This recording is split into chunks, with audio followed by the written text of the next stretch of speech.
어제 기준으로 계속적으로 반등이 나올 만한 종목들을 얘기를 해드렸습니다.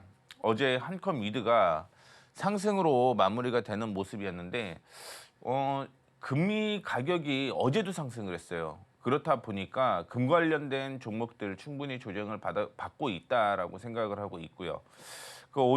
어제도 윗꼬리가 달리면서 움직이는 모습을 보여주고는 있는데 아마 오늘 수급은 통신 쪽으로 이슈가 좀 많이 되고 있잖아요. 그러다 보니까 뭐 KMW나 이노와이어리스 같은 종목들도 급등을 하고 있는 모습입니다. 계속적으로 제가 관심 있게 보고 있는 종목들은 결국은 실적 베이스를 통해서 바닥주의 종목이기 때문에 보셔도 된다라는 말씀을 해드리도록 하겠고, 4,700원대 얘기를 해드리면서 그동안 시장이 흔들림에도 불구하고 상승이 유지가 되고 있죠. 이런 종목들은 계속적으로 가져가셔도 상관이 없을 것 같습니다. 다시 원자재 관련된 종목들이 아마 올라갈 가능성이 상당히 높아요. 그동안 생산을 조금 덜 했다라고 한다면 만약에 이런 부분이 다시 한번 생산 쪽으로 늘어날 가능성이 높고요. 그러면 원자재 관련주는 상승 여력이 높다라고 생각하시면 될 것 같습니다. 그리고 어제도 상승을 했던 종목 중에 하나가 GMBS 에코였습니다. 33%가 넘게 상승을 하는 모습이었고요.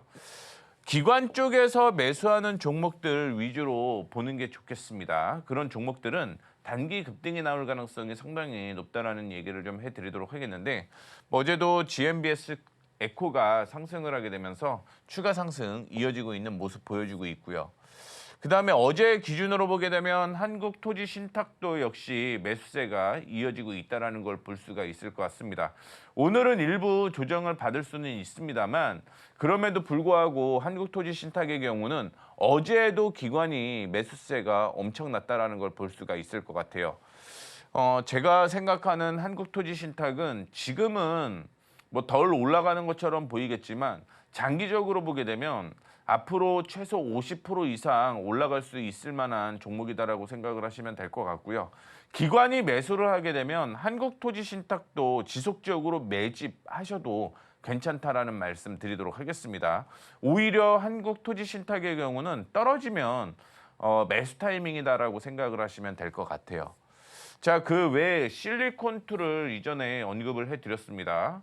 박스권으로 이어지다가 박스권을 어제 돌파 시도를 했는데 실리콘투 보유하고 계신 분들은 최근에 재미가 없었다라고 생각을 할 수도 있을 것 같아요.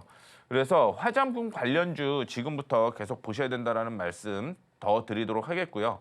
보시다시피 어제도 그렇지만 기관과 외국인이 동반 매수하는 모습을 보여주었고요. 지금 박스권으로 이어지고 있는 모습입니다. 만약에 내일 한 번 더 추가적인 상승이 이어진다라고 한다면 이전의 고점까지 올라갈 가능성이 높다라고 생각을 하고 있어요.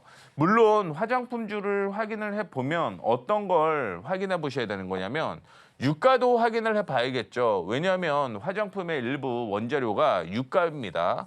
근데 오히려 호재일 수 있다라고 얘기를 하는 건 고환율인 거예요. 국내보다는 해외에 매출이 많은 회사들의 경우 이 실리콘 매출이 당연히 늘어날 가능성이 높죠. 참고로 실리콘2의 경우는 올해 실적, 사상 최대 실적 달성할 가능성 높고요. 그런 관점으로 보게 되면 이전에 6만 3천 원부터 시작을 해서 하락을 많이 했어요. 오버행 이슈도 일부 있었겠지만 우리는 보수적으로 박스권 상단까지는 올라갈 가능성이 있다라고 생각을 하시면 될 것 같고 중기적으로 50% 이상 지켜보시면 될 것 같습니다. 그다음에 또 확인을 해보죠. 덕산 테코피아를 제가 어제 언급을 해드렸는데 어제 일부 상승으로 마무리가 되는 모습이었습니다. 음봉으로 마무리가 되는 모습이긴 했는데 그럼에도 불구하고 덕산 테코피아도 흐름 여전히 나쁘지는 않다라고 보고 있어요. 오늘 오히려 더 좋은 매수 타이밍일 수 있다라고 얘기를 해드릴 수 있을 것 같은데요. 제가 계속 그런 얘기를 해드리잖아요. 눌림목에 매수를 해야 되고 이 눌림목은 어느 타이밍이냐. 추세가 이렇게 상승으로 전환되었고 이전에 저항과 지지가 공존을 했던 곳입니다.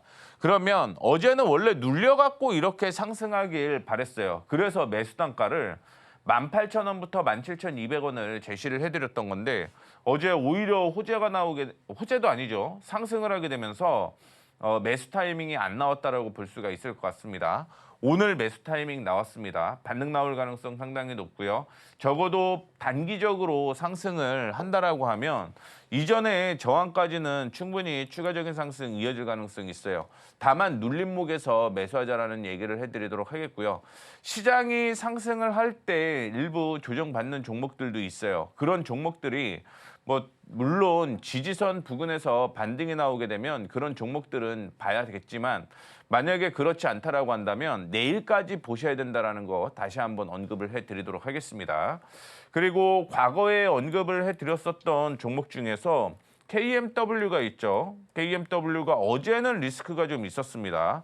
이전에 지지선을 이탈하는 모습이 나오게 되면서 급락이 나오기는 했습니다만 오늘 다시 한번 13%대의 상승을 하는 모습이었고요.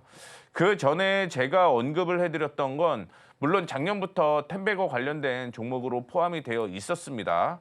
그리고 올해 또 얘기를 해드렸죠. 그리고 주가 한 50% 정도는 여전히 수익 중에 있다라고 보시면 될 것 같고요. 이노와이어리스도 한번 볼게요. 이노와이어리스를 확인해 보시게 되면 어제는 지지선 부근을 살짝 이탈하는 모습이 나타나기도 했습니다. 그런데 반등이 나오고 있죠. 그러면 이노와이어리스도 일단은 단기적으로는 47,000원대까지 상승 여력이 있다는 거 참고를 해주시면 좋을 것 같습니다. 마지막으로 종목 하나만 더 볼게요. 보통 요즘에 고통을 받고 있으신 분들 물론 전체적으로 손실이 많이 나 있다라고 보고는 있습니다만 특히 유리개판 관련주가 크게 밀려 있는 모습을 보여주고 있습니다. 그래서 저도 확인을 해보게 되면 유리개판이 많이 밀렸다 이렇게 생각을 하고는 있는데 그 중에서 JNTC가 제가 요즘에 조금 관심이 다시 생기더라고요. 그 이유가 뭐냐면 우리 차트를 볼 때요. 과거를 조금 많이 보셨으면 좋겠어요. 만약에 지금 지지선을 이탈을 한다라고 한다면 그 다음에 반등 구간이 어딘가를 확인을 해보셔야 되는데 보시게 되면 작년이었죠. 작년 7월 달에 지지가 나왔던 게 한 16,000원 정도였고요. 그 외에 조정을 받을 때도 16,000원 부근이었습니다.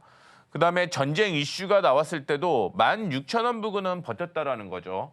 어제 시장이 상당히 좋지 않으면서 일시적으로 조정을 받는 모습을 보여주고는 있습니다만 오늘 반등이 나오게 되면서 16,000원에서 반등이 나오고 있다라고 생각을 하시면 될 것 같아요. 대부분의 종목들이 약세가 이어졌어요. 그럼에도 불구하고 봐야 될 종목들은 계속 보자라는 말씀을 해드리도록 하겠고요. JNTC의 경우는 들고 가신다라고 하면 꽤 괜찮은 수익이 날 가능성이 있습니다. 왜냐하면 지금 만들어 놓은 유리기판 제품들을 지금 유상으로 샘플 테스트를 하고 있잖아요. 일부는 이 샘플 테스트가 통과가 됐다라고 생각을 하고 있고요. 반도체에 대한 발열이 계속적으로 있을 가능성이 높기 때문에 유리기판에 대한 이슈는 계속적으로 기대감이 높다라고 생각을 하시면 될 것 같고요. 여전히 JNTC 관심 있게 보셔도 괜찮다라는 말씀 드리도록 하겠습니다.